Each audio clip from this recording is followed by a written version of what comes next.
কিছুটা দেরিতে হলেও অবশেষে তদন্তে নেমে অপ্রাপ্তবয়স্ক বরবধূকে পৃথক থাকার করা ফরমান জারি করল ত্রিপুরা প্রশাসন। এতে সন্তোষ প্রকাশ করেছেন এলাকার সচেতন মহল। চাঞ্চল্যকর এই ঘটনাটি ঘটেছে উত্তর ত্রিপুরা পানিসাগর এলাকায়। জানা গেছে, বিগত 28 এপ্রিল রবিবার বিবাহ বন্ধনে আবদ্ধ হয় পূর্ব জলাবাসা মাধবপুর 1 নং ওয়ার্ডের বাসিন্দা রবীন্দ্র মালাকারের 20 বছর বয়সী পুত্র রূপম মালাকার। তিনি যুবরাজনগর এলাকার 16 বছর বয়সী এক নাবালিকা কন্যাকে বিয়ে করে নিজ বাড়িতে নিয়ে আসেন বলে অভিযোগ। কিছুটা দেরিতে হলেও এমনটা খবরের টনক নড়ে পানিসাগর মহকুমা প্রশাসনের।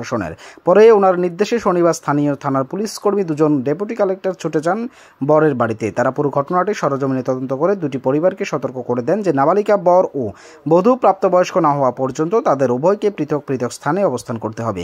আইনি এমন নির্দেশ অমান্য করলে কঠোর ব্যবস্থা নিতে প্রস্তুত থাকবে প্রশাসন।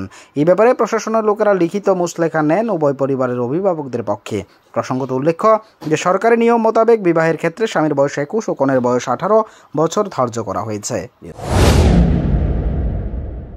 যে আজকে মাধবপুর 1 নম্বর ওয়ার্ডে রবীন্দ্র মালাকারের বাড়িতে আপনারা ভিজিট করলেন, অ্যাকচুয়ালি উদ্দেশ্য কী ছিল স্যার একটু বিস্তারিত বলুন। উদ্দেশ্য, আমরা একটা চাইল্ড ম্যারেজের সিক্রেট ইনফরমেশন পেয়ে আইছিলাম।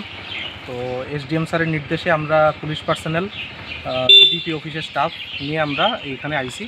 আসার পরে এখানে ইনকোয়ারি করে দেখলাম মেয়েটা আন্ডার এজ, অলসো ছেলেটাও আন্ডার এজ। ওইভাবে আমরা তদন্ত করলাম। আর ছেলের বাবা মার থেকে আমরা একটা অঙ্গীকারপত্র নিছি, তারা যাতে একসাথে থাকতে গেলে, যেটা পসিবল না, তারা আমরা অঙ্গীকার করছে যে তারা মেয়েটারে ফিরাই দিব মেয়ের বাড়িতে।